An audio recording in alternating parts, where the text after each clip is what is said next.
stood at this podium, welcoming the families of the graduating 8th grade class to come together in celebration and appreciation of the work these young adults have invested, not only in the past year, but in all of their years leading up to this point. As you know, the capstone writing piece of the High Meadow program is a personal narrative from this, I believe. It asks students to focus on the values they've come to identify as integral to who they are as they make that exciting, often daunting transition from this chapter of their lives to the next. At the start of the pre-writing process of this assignment, we looked at 2 quotes and considered the relative truth in them and the potential implications those words might hold. The first was, "If you don't stick to your values when they're tested, they're not values, they're hobbies," by the great Jon Stewart. The other was, "The world will ask you who you are, and if you don't know, the world will tell you," by Carl Jung. This, yes, is the 3rd time I'm introducing parents to a night of celebration and speeches, but it's new every time. The only downside to this process is that after spending every weekday with these teens for nearly 2 years, it's not until the final few weeks that I have this enviable opportunity to learn who they are in a more genuine and individual way than ever before. When I listen to the personal memories and beliefs these students have been examining over the past month or so, I remember how important it is for each of us to take the time to get to know ourselves a little bit better, particularly in moments of great change. Even if it's not comfortable, even when it gets cringy, it makes us better at being truly us. I'm going to welcome up our first speaker of the evening, Iris Thomas.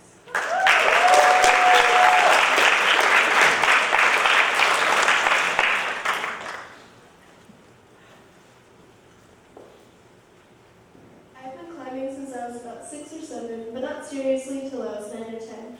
I would go to indoor rock gyms and outdoors at the gunks. Advanced climbers would give a grade to determine how difficult a climb was. I climb on boulders for the most part, which are generally about 10 to 15 tall. The objective is to figure out how to reach the top. The grades they assign start with a V and end with a number. V0, for example, is the easiest level. When people first start, even that can be a challenge. When I was 10 or 11 years old, my dad took me to the gunks on a brisk fall day. This was ideal for climbing because it was comfortable and allowed your hand to stick to the rock well. The ground was covered in bright, colorful, dried-up leaves. We walked along the gravel path until we reached the hardest V3 in the gunks. I had never completed another V3 at that point. They thought it was more challenging because it was cramped for most adults. Most climbs had height restrictions and the holes were out of reach. This climb would be perfect for me. The first step was to set up a mat on the ground in case you fell. I lay on it, examining the boulder and imagining how I would climb it. I tried over and over, but made little progress. My hands grew calloused, sweat stuck to the back of my neck like gum under the table. I continued to try as hard as I could, isolating specific sections. This is so frustrating. I should have worked to think I almost had it. Well, I'll probably get it next time. A couple days later, I came back and gave it another go. The first few times, I could barely get past the first move or two. It was discouraging, as if I was on the brink of getting it, only to do worse the next time. Oh wait, that is what happened. I had started out rough, but soon got back to normal. I kept on getting nervous that I would mess up and have to start over, wasting my energy. The first move was a near crouching position, and I proceeded to lay back, my hands holding a vertical crack that ran up the rock. I had perfectly planned the sequence in my head and had begun to put it to the test. I reached my hand to the top, and it stayed. I knew it wasn't finished yet, though. I stretched my leg up so that my heel was resting on top of the rock. I pushed with my arms as I leaned forward and stood up. Success! I had finally made it. I was so proud after all that hard work and time had paid off. I felt pure satisfaction and pride as I walked down the boulder to get back to the path. When I try a climb I'm interested in and care about, I work on it to the best of my ability. I put all my energy and strength into it. Vince Lombardi said, "The price of success is hard work, dedication to the job at hand, and the determination that whether we win or lose, we have applied the best of ourselves to the task at hand. If it does not go well on the first try, you need to try again. If you care about doing something or doing something well, you need to work hard and keep at it. If your final product isn't the best that it can be, then what's the point? To accomplish your goals, you need to give them all your effort and attention. This I believe.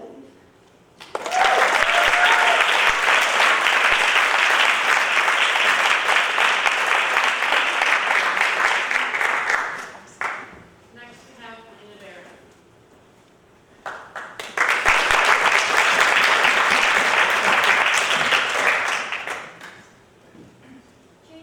Change is hard. Some changes are harder than others. When my parents first told me that they were splitting up, I was sad and scared. I was frequently asking myself questions like, where are we going to go and what's going to happen? I started getting worried about where we were going to move. Will I like it? Will our neighbors be nice? I was worrying all the time, and at one point, my thoughts about moving started turning negative. I started getting mild anxiety every day. It was like a cloud of doubt and fear following me around. I convinced myself that moving would be bad. I was scared because we were leaving the home I always grew up in. I thought we would be there forever. I had never imagined leaving. I was always wondering if the new houses were going to be like my old house in any way. Would my room still be big enough for sleepovers? Would those cute little purple, blue, and yellow flowers still pop up around the yard? Would we even have a yard? I knew all these questions seemed small and insignificant, but at the time, they were always on my mind. I thought that I had it the hardest because I was moving into a new home, in a new place, and I still had to decide which high school I was going to. When my mom told me she was getting surgery and would be in the hospital for a while, I got really worried about whether or not she would be okay. It was then I realized that I was so focused on myself that I wasn't aware of what other people were going through and how my actions were affecting them. I never helped out around the house, and I was always closed off from the rest of my family. My brother says that I was always in my room, and the times I was actually around him, I was very easily irritated and just not nice to be around. I was going through a lot, but so was everyone else in my family, and it isn't fair for me to say that I had it the hardest, because I didn't. I thought that my life was going to be so much more complicated and confusing, and it was, but not much. The good news is, I had nothing to worry about. Both my parents' houses are really nice, and they're both starting to feel like homes. I'm still getting used to them, but soon it will feel like I've always lived there. My dad's house has no purple flowers, and my mom's house has a cozy loft just for sleepovers. I've decided to worry about the present instead of the future, and I try to look on the positive side of things. As my mom would say, cross that bridge when you get to it. Staying positive is important for you and others around you. This, I believe.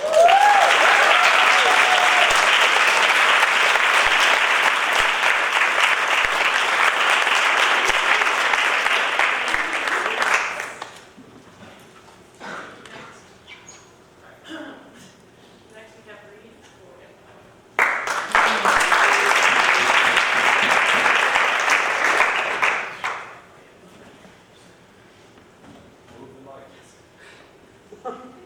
I've always tried to separate schoolmate from housemate. I want to be a stable, consistent person that people can rely on.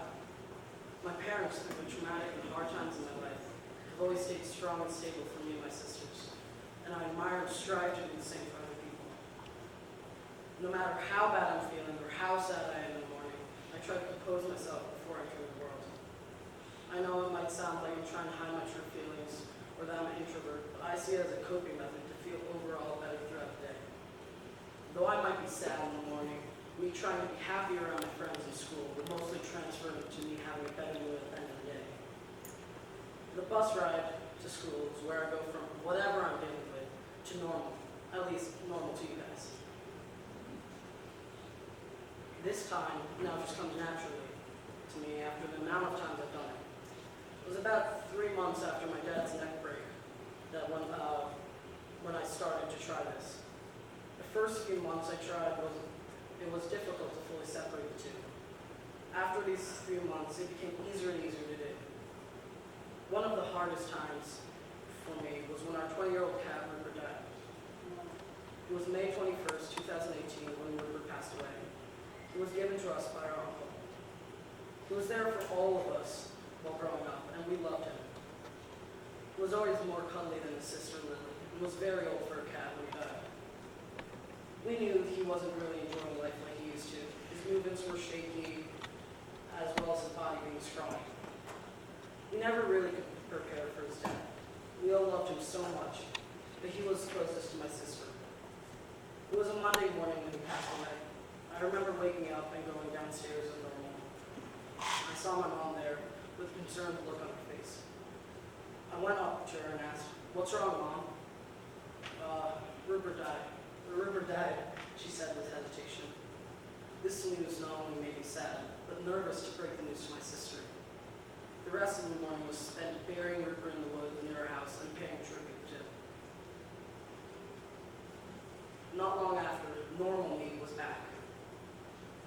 It's not that I don't feel comfortable sharing my deeper problems with my friends. It's just that I don't feel other people need to deal with them. Not only do other people not have to be burdened, but it's a time where I can forget my worries. Through this method of coping, I've been able to become a reliable person that makes friends of my own. This I believe.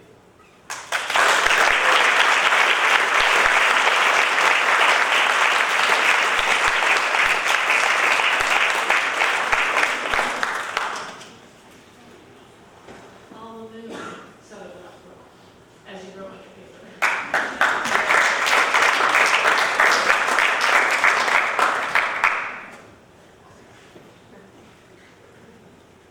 I never thought about the natural environment much until this year. It always just, well, existed. I had so many other things to think about all the time. Don't get me wrong, it wasn't like I littered or anything. It just didn't comprehend how little time we had left to reverse climate change. Thinking about things like this have always kept me up at night.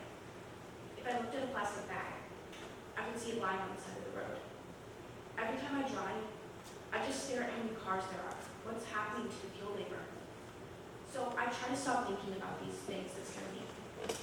My sister, on the other hand, wasn't afraid. She started discussions about climate change with me. She inspired me to start doing something. Anything. Something in my brain clicked. I no longer just wanted to sit back and watch the earth be destroyed. And it may sound cheesy, but that's when I realized that change is difficult, and that's why people try to ignore these things and do everything they can not to change. Although change can get worse, it isn't always bad. And when I least expected it, around 9 styrofoam cups wandered into my life. Styrofoam cups, I'm thinking, why do those matter much? It's just a cup. Cups aren't supposed to make you anxious. My mind was racing, trying to think of any possible way to let these cups not meet their unfortunate fate.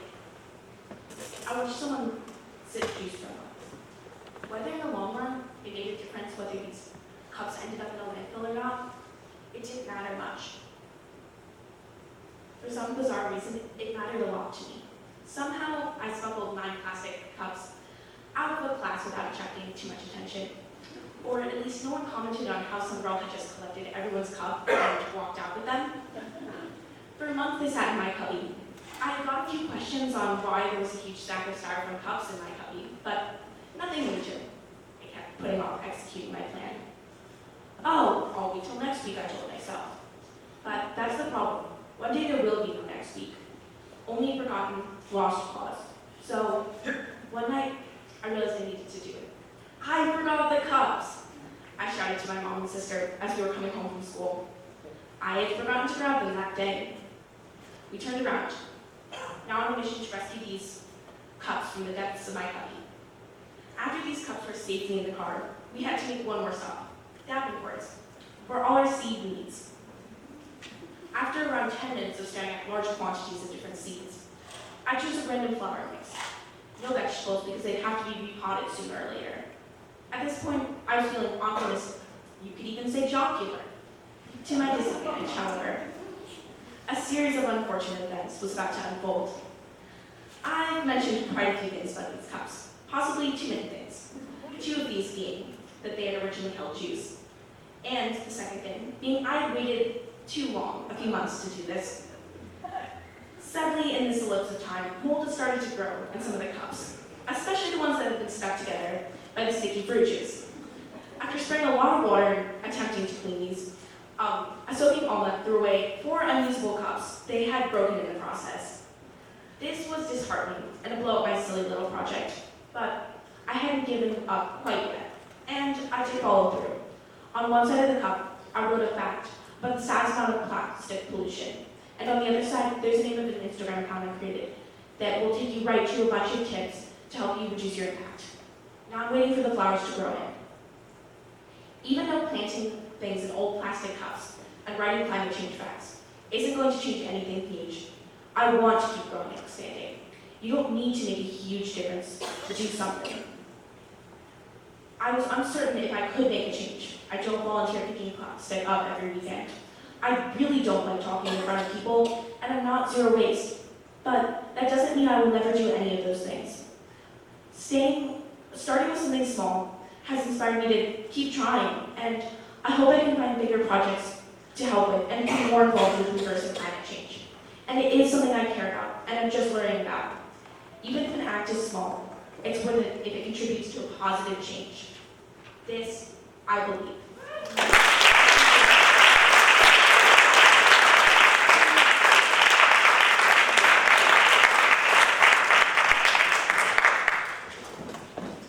Fox Sizer.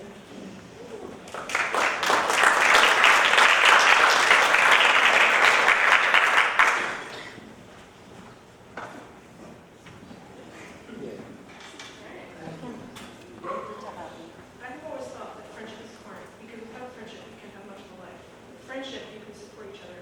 If one friend is sad and the other one's there to cheer them up. In some cases, being sad and someone else supporting them is how some friendships can start. In fact, that's why I met one of my closest friends. In the last weeks of 7th grade, I had to go to the office for a reason I can't remember. It had just rained, so the ground was still wet, and on the way back, I saw someone crying on the steps, so I sat down with them. Deciding I didn't want to go to class, and so I sat with them and comforted them. I asked them what's wrong. Apparently their friend had hurt them with fiber with them. And I told them that as long as you have both halves, it can still be used to just tape it together. A teacher had come out and told them to come back in when they were ready, and they said that they needed more time. We were sitting on a cold, slate wood stairs, and they asked why I was sitting there. I told them I was using it as a chance to miss class, and because when I see someone who's sad, I comfort them.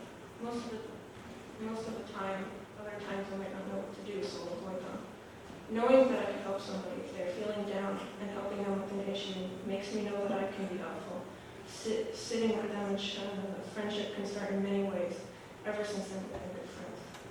I've been the one who's sad in those scenarios. In fact, that's how I met my best friend.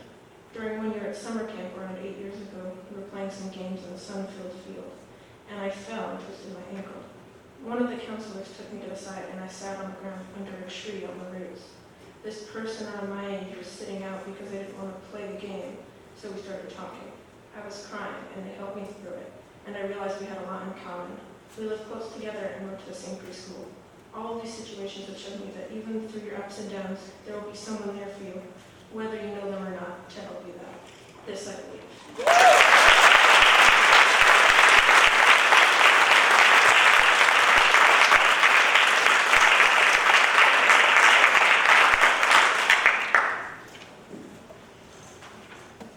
Dahlia.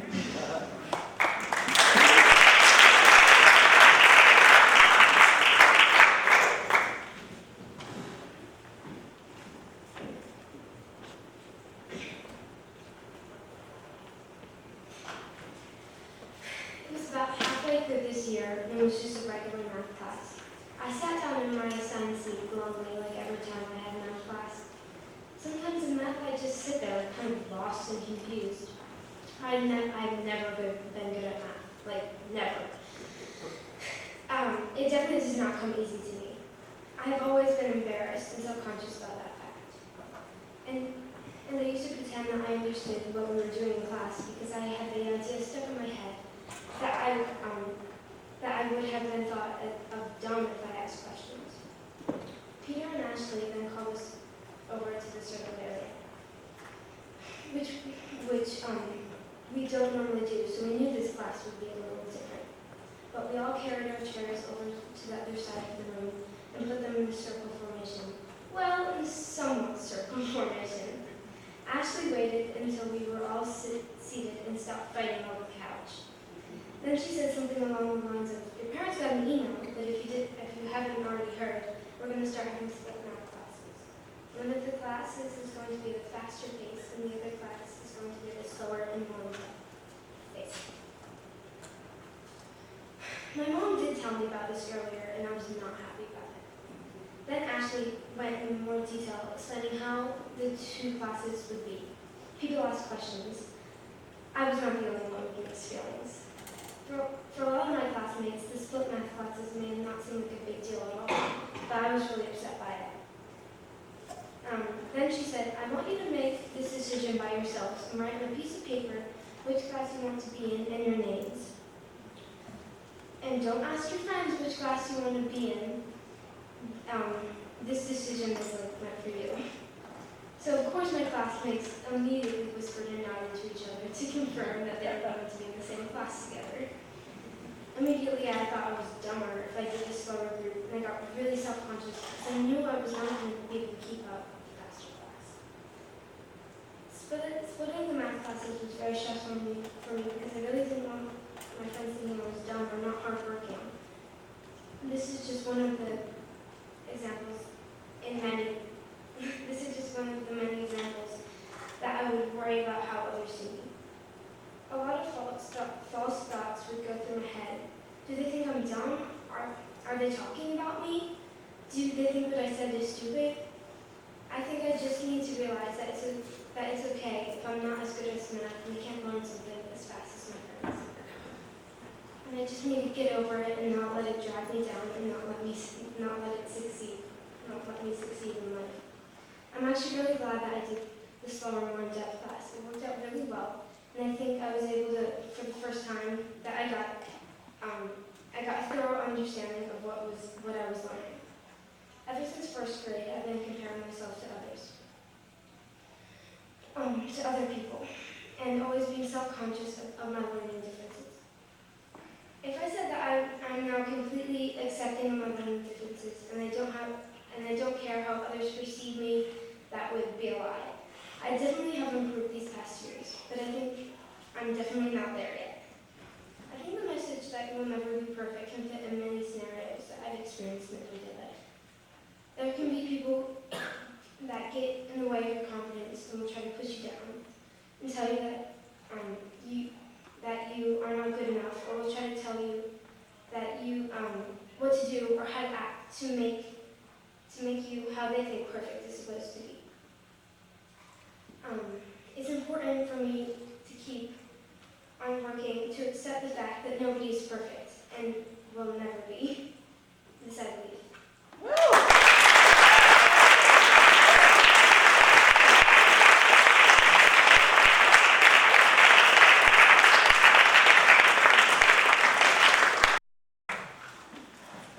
Leah Rosenkrantz.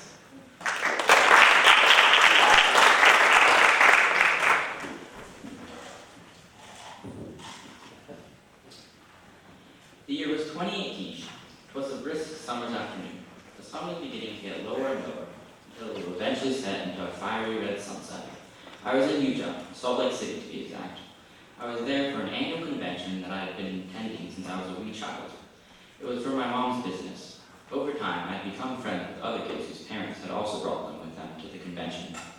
There was a group of about 10 or more kids, varying ages, that had formed a pretty good friendship over the years we've seen each other. The area of time we get to see each other is about a week or so once a year, so we try to enjoy this as much as we can. This being said, we were hanging out one afternoon. It wasn't too hot that day, making it good weather to rock around in. Someone had the idea to go find a place to take pictures, since they liked photography and had their camera with them. Around 5-ish, we set out to find a slow place to take pictures. We walked around the center of the city for a good long while and hoped to find a satisfactory wall or something. But with no avail, we began to get wary.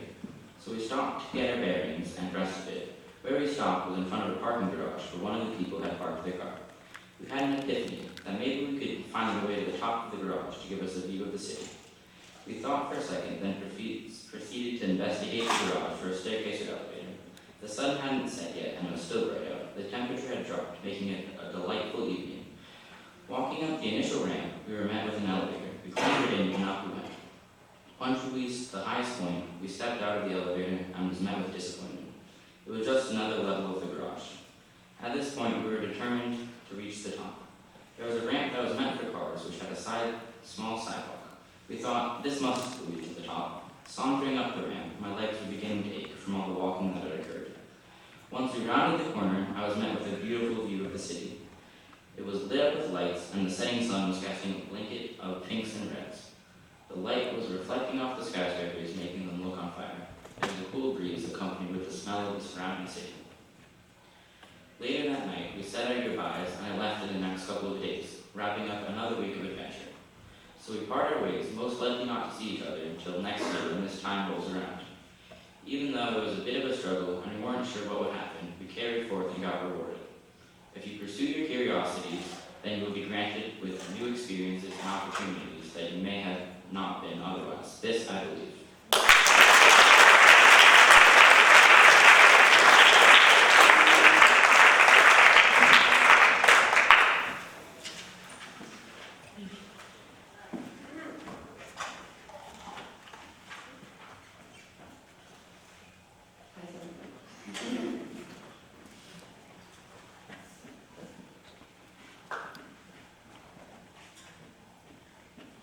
Last summer was the last settlement camp, and I didn't want to go at all.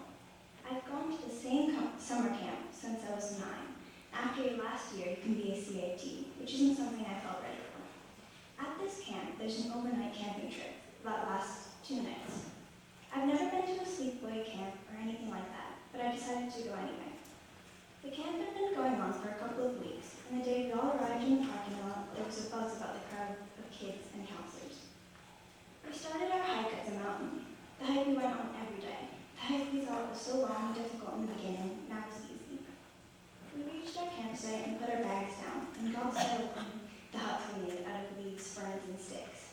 It was already getting dark, because of the gray clouds looming above us about to start pouring, little did we know. So we ate some food. The first night was great. It rained, but my hut weathered the storm, and I stayed dry all night. That morning, the counselors made us wake up really early to watch the sunrise. The thing is, we're in the forest, trees, so you can't see the sun anyway. So we sat in the dark in a cold, damp rock. I overheard some kids talking about how they heard a huffing noise, and I didn't even notice. Then, all of a sudden, I heard it. It sounded like the noise you'd expect a bull about to charge would make. At about this time, some of the younger counselors went walking in the direction of the footprints, thinking it was a bear, which got all of us pretty scared because if it was a bear, we didn't want to be attacked by one. Besides, we were all too tired to run away at that point. When the counselors got close enough to it, they realized that, in fact, it was not a bear at all, but an angry deer who didn't really pose any threat. So we continued to watch the sky get slowly lighter. We got off the rock and made our way sleepily to the main campsite, where there was a fire, a tarp, and a makeshift kitchen. We sat by the fire and ate some questionable breakfast. It was on and off drizzling and pouring every day, all day. We had the option to put our sleeping bags in a truck to be taken away to the dry cleaners, but I thought mine was pretty dry, so I didn't put it in the truck. We played games and went on nice hikes when there were breaks in the storm. Around dinner time, I went back to my hut to move my stuff, because my hut wasn't doing so well anymore. And this is when I realized my sleeping bag was completely dry on the outside, but soaked on the inside. But the truck had already left. Each meal we ate got progressively more and more questionable, because they reused the same food for breakfast, lunch, and dinner. But I guess you can't be picky when you're camping. So I went to sleep in my deep, damp sleeping bag. It rained again that night. The next morning, we were all moist and ready to go home. Half the people had already gone home during the first storm, but I stayed, and I'm so glad that I did.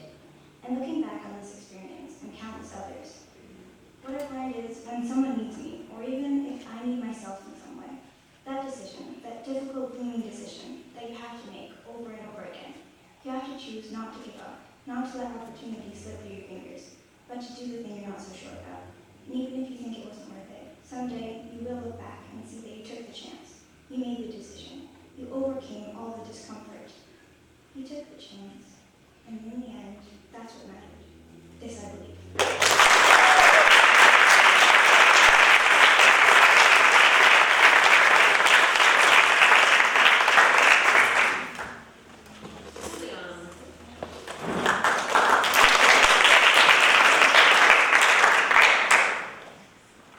One thing that I used to struggle with is being ignored or left out of a group of friends or other people. I once was left out of a group of friends. I estimated I was about 13, about to turn 14. I had a group of friends probably about the same age as me, and we hanged out a lot. That one group had one guy included who did not like me. The other kids in the group did not have a problem with me, but that one person did. I played with them on my Xbox console, but I also knew them in real life. I usually asked them if they wanted to play, but they always had excuses to say, like, sorry, can't play now, or sorry, we have enough people. I was very baffled. I thought I was friends with them. I always thought we got along together. Something either changed in me or him, or that he always did not like me. I didn't feel too sad at the time. I was just mostly confused and really wanted to know why. So I decided to text him a couple days after. So I sent him a brief question, not too long, not too big, on why he didn't like me. He later got back to me, probably a couple hours later, and told me the reason why. That text he sent back to me made me understand why he didn't like me, and that if I was with a group of friends and if one person wanted to hang out and I did not like that person because they were either annoying, gross, or just weird, I would probably exclude that person too, sadly. So I respected that person who didn't like me and just moved on, and I'm still living my best life. Just learn to not care and you'll get past that. Feels pretty crappy, but you have to realize that if they don't want to hang out with you, you have to respect that. So just move on and realize that it doesn't matter, and there are other people to talk to. I shouldn't care about that stuff. I should just be stoic and not care if someone left me out of the group. You should be happy with the friends you have and the people who actually want to hang out with you. And don't let one person let you down. This I believe.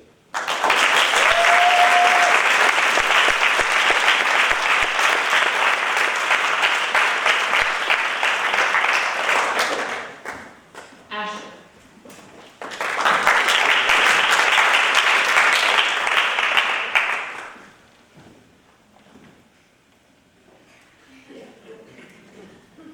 Ever since I was an infant, I loved music. I could never go for a ride in a car without it. I would cry the entire time, no matter what. Something about rhythmic, drum-heavy music caught me even as a baby. Then, when I became a more mobile toddler, I would steal cans and pots from the kitchen and drum on them using magic markers and drumsticks. My parents would clean up every night, but I was persistent. There was no way I could be stopped. I needed to drum. The next day, I would assemble the drums back in the same place. Eventually, at age 5, I got my first drum set. I also started taking lessons. After 1 year, my first teacher, who was a multi-instrumentalist, I left and started learning from a drummer, Jim Dooley. That was 7 years ago. Through those 7 years, I played dozens of performances, and I've learned so much. If it wasn't for such a supportive community and continued persistence and dedication, there's no way my life would be even close to the same. Dedication isn't everything you do. Even if it's for a split second, you concentrate and work to succeed and complete your goal.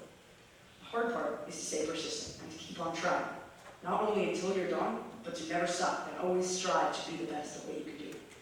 This is easier said than done. This relates to me as a musician because there were times where it was hard for me to stay passionate and driven.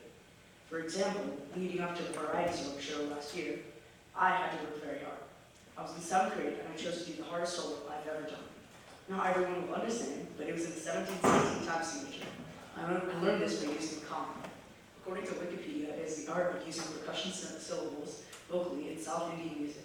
Conga is the spoken component of solkatu, which refers to the combination of conical syllables spoken while simultaneously counting. So instead of going 1, 2, 3, 4, 5, 6, 7, I would say takadena ginika. Anyway, for at least a month before, I performed and practiced every day for half an hour. This endurance paid off. Over time, playing the song became second nature to me. When the day of the performance came, I was very nervous. I performed late in the show, so the butterflies in my stomach had time to sit there for a while and cause commotion. When I got on stage, the bright lights glinted off the cymbals into my eyes. I put on headphones to hear the music I was playing to, and the sound of the crowd disappeared. I couldn't see anyone, hear anyone, so I decided to play. The song was probably 3 minutes long. While I was performing, my mind wandered. I was not thinking about what I was playing, I was just watching myself play. The next thing I know, my song is over. I apprehensively take off the headphones. The roar of the crowd washes over me like a wave. It's really easy to give up, to stop what you're doing, to forfeit and say, this is too hard. But part of you has to say no to yourself. Part of you has to realize that you've made a commitment. You have to stick with it and stay on task. Persistence results in you becoming better and stronger at what you do. This I believe.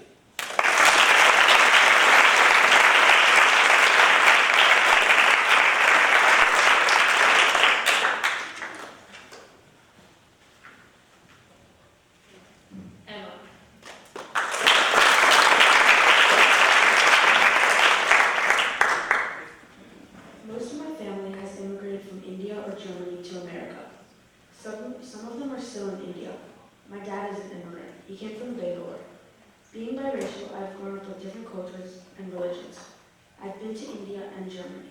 Seeing where your family comes from is awesome. I was born in a diverse city, New York City, so I've always been around many cultures. When we moved upstate, it wasn't very diverse, but I was too young to notice that. Kids would ask, "Do you like spicy food because you're Indian? Do you speak Indian?" I mean, I don't speak Indian, I obviously speak American. I thought it was pretty funny, and yeah, if you don't know, Indian is not a language. I also get, "Where are you from?" "Where are you from?" "I'm from New York." "But where are you really from?" Alright, I say how it is. When I was younger, I never really looked at myself different from other kids, which I'm not. I used to sometimes wish I had the same color skin as my friends. Recently some kid said, "You look nothing like your mom," or "You're not white." That doesn't bother me at all though, because I know they're wrong. I don't remember in detail when I went to India with my family. Most of my memories are from photos of my parents telling me about them, and I still feel connected to India. Hopefully soon we will go back. My dad says he wants to go home back to India, but I tell him this is your home. I love to travel and see the world, how each culture has a different way through the world, but diversity has always been important to me. My sister India has shown me how to really appreciate my ethnicity and shown me how to stand up to others. One of her best friends, Jenna, who I would consider my friend too, is also brown, and I just remember sitting late at night in the kitchen with them, eating ice cream around 12 p.m. and talking about how it is to be biracial. What they said really opened my eyes. They talked about their troubles and hardships. They talked about their experiences and how to deal with it. But they mostly talked about the good things, like having more experiences than others. And I'm so grateful for both of them. We talked about the same conversation for 1 more hours, and it feels pretty awesome when your older sibling keeps you and stuff. I'm grateful for both of them, especially India, and talking to older kids with more experience helps. Being surrounded by other cultures and people who look different than you is a way to figure out the world more, and it educates you. It's important to understand others, even if you're not in the same position. This, I believe.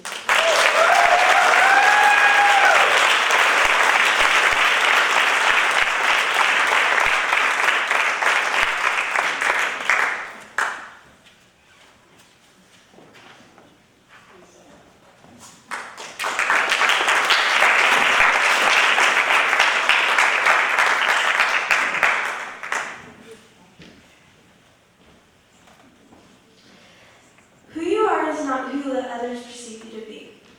I don't want to write this. I don't want to read this to a room filled with people. I've blamed why on lots of reasons. I've tried to write this many times, and each time I didn't like it. I still don't. Here's me trying to be chill and meaningful. At Barefoot, my dance studio, earlier this year, a senior made a dance reflecting on her relationship with herself. At first I was impressed by this, but then I honestly started to think about my own relationship with myself and how it's changed over the years. Lots of things come to my mind, but one memory, story, stands out and feels colorful inside. Wednesday, sometime around 9 years ago, downtown Kingston, in my therapist's office, little Peanut Issa talking/complaining about feeling stuck, misunderstood, and wanting to be free, while arting a monster to be put on a wall or rolling up a clay ball to throw at the ceiling. This memory helps me think about my relationship with myself because ever since I can remember, I've wanted to be free and honest to myself. The internal fight between being free in yourself and feeling stuck. Emotionally, my life goes in cycles. Every time it comes up differently, but there is a cycle of the relationship with myself. And submerging myself in deeper into understanding that cycle has helped. Every day I dance because it's rewarding to me, and it helps me feel the freedom I need. It lets me be honest to the world in my own way. It's more to me than just jumping and calling it dance. It's the dedication and hard work to learn to dance and grow, and achieve more.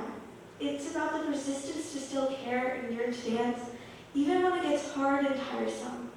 This is going to sound cheesy, but whatever. I have learned that challenges are important, and it's kind of needed in life.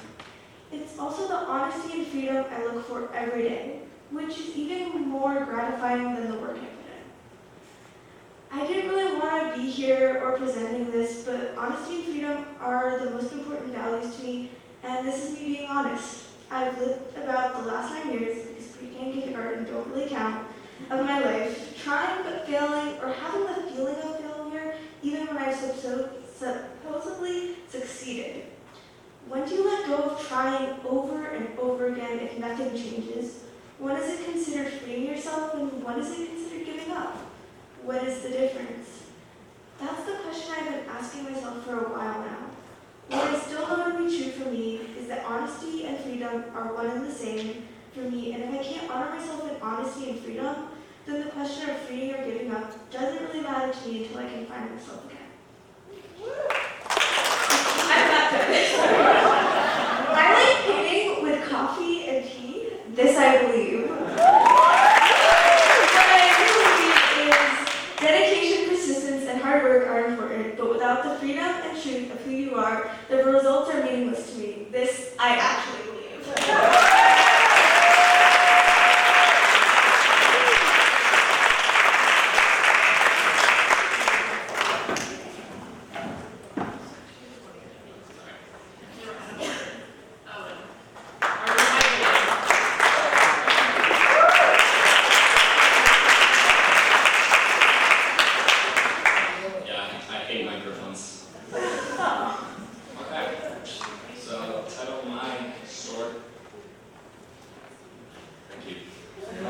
The title of my This I Believe is The Philly Trip Was Lit.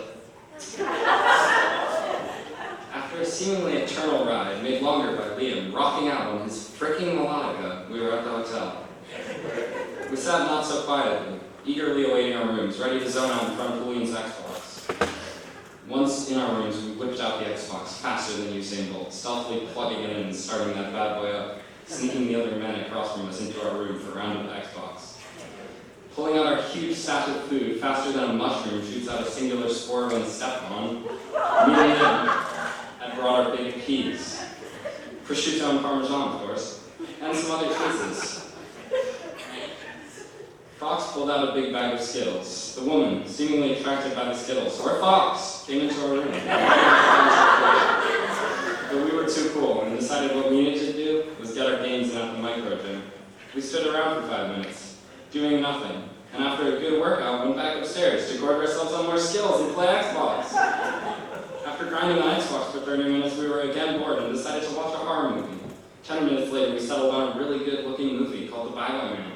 It was intense, about this guy and 3 naked guys getting hit by a train. Albeit a strange movie. After that, it was time to go to bed. Julian, being a good child, went straight to bed, but not me and Fox. I played Fortnite for 2 hours, getting a total of 0 kills. I'm not that good at Fortnite. And he watched memes. It was morning. I was on the floor. Gradually, I walked to the shower. So at my house, we have a shower. It's got a nice glass sheet, and the floor is big and tiled with stone, and there's only one dial, which is rather nice. This was one of those hotel showers that I'm really not a huge fan of. They've got the sheets, got like 20 dials. I don't know how you're supposed to work that. And the napkins were, the towels were the size of napkins. They were napkins. I pushed a bunch of buttons and the shower started to scream at me, so quickly I used Fox's phone to look up what happens if the shower screams at you. But there were no results, so I texted the group chat asking how to use the shower. Sana came to my aid, explaining the hundreds of steps. I don't know how she knows all that, it was pretty crazy. It's like a paragraph long. And after turning on the shower and ushering Fox out of the bathroom, and burning myself a couple of times, dried myself off with about 5 mini towels, and put on my clothes. I proceeded to wake up Julian, who was telling an interesting story in his sleep. We headed down to breakfast and ate the wondrous breakfast provided to us, consisting of potatoes drenched in oil, moist eggs, and junk cereal that most of us were not allowed to eat at home. After that, we got on the bus, a big day ahead of us. Okay, so this story is about friendship and how much more interesting life is with friends. The dictionary describes friend as one, okay, hold on. This is a complex definition, it's got a lot of crazy words in here. One who knows and with whom one has a bond of mutual affection. I don't know why I have so much trouble with that. But I think a friend is, well, yeah, I agree with the dictionary. Without friends, life would be rather boring. Even writing this, I worked with Asher. It was boring at first, but when we started spicing it up together, it got fun. Writing this paragraph, I'm rather bored because I'm doing it alone. Friendship is the seasoning of life. This I believe.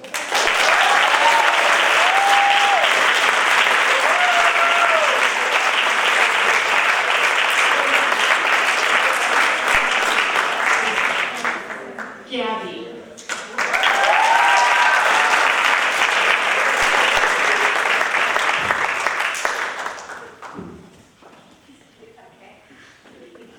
Is this good?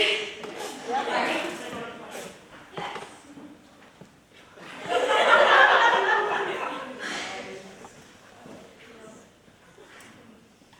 I've never been the most socially competent person, and for a while there wasn't a problem with that. When I was very young, my mom befriended another woman in a daycare which I would spend time at. She had a girl 2 years older than me, and we were instantly inseparable. We grew up together. We did everything together. She was my best friend. She was the funniest person you would ever meet. At least to me she was. Everything that she did would make me laugh or smile. I could have had the worst day of my life and she would make it better. We were both only children, and we had grown to be practically siblings. My family was hers was mine. She lived on a farm, and countless hours were spent running around there, picking berries, getting eggs from the chickens. 6-hour drives to the beach, staying at her house during the occasional blizzard or thunderstorm, Kraft mac and cheese, warm cups of hot chocolate, running around in the pouring rain, soaking wet, lightning stinging the skies, watching the wind crash against trees. I thought I would spend my entire life with her. I would play the idea in my head sometimes, her and I living in the same city as adults, going to the movies and the ocean together. She was older than me, and we went to different schools, and at some point in time it's normal for a human to crave more contact than just her parents and her best friend. She wanted to branch out a little bit more, and that was okay. I was fine with that. Sure, it wouldn't help her to make some more close friends. Eventually, she stopped being that wholesome farm girl I had grown so close to. She became extremely conscious about how the other kids felt about her, and her entire goofy, sweet, chicken-loving, strawberry-picking personality had melted away until she was just like all the other kids she had once claimed to be annoyed by. After that, she stopped calling me by my childhood nickname, and she asked me to stop calling her by hers. She would reject my request to hang out, she stopped replying to my messages, and eventually she told her mom to tell mine that she didn't want to see me anymore. I've never been the most socially competent person. I never was the type to introduce myself to people, and for a while there wasn't a problem with that. But when your best friend decides she doesn't like you anymore, you kind of have to improvise. I'm not saying I had a horrible social situation or anything like that. I had friends who I genuinely liked a lot, but I was so used to always being at the hip of someone else. That constant reassurance that I was half of the duo had become something I relied on, and without it for years I could never shake this feeling that something was missing. Something was wrong and I never knew what. It was this exhausting feeling of I'm alone now because she doesn't like me anymore. And that was the truth. For whatever reason, this girl who I had spent my entire life with doesn't like me anymore. For weeks my head was filled with why doesn't she want to be my friend anymore? Was I that bad? I thought she cared about me. Why does she hate me? I wasn't even angry. I just wished that I meant something to her.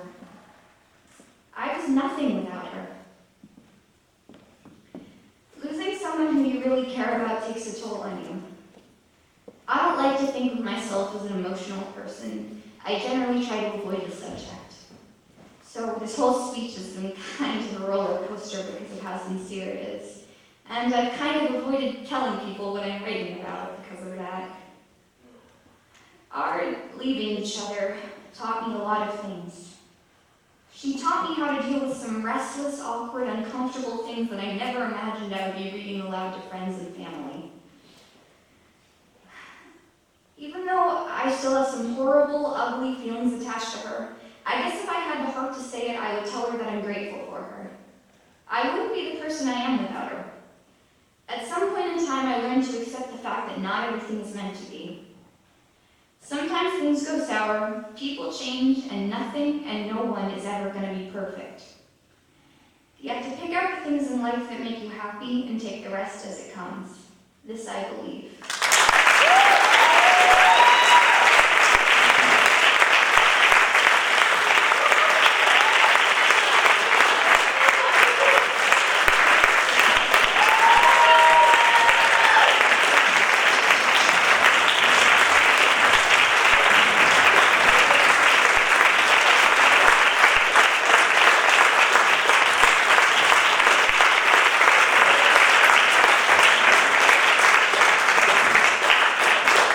Thank you all so much for putting yourselves up in front of us and bearing yourselves to us.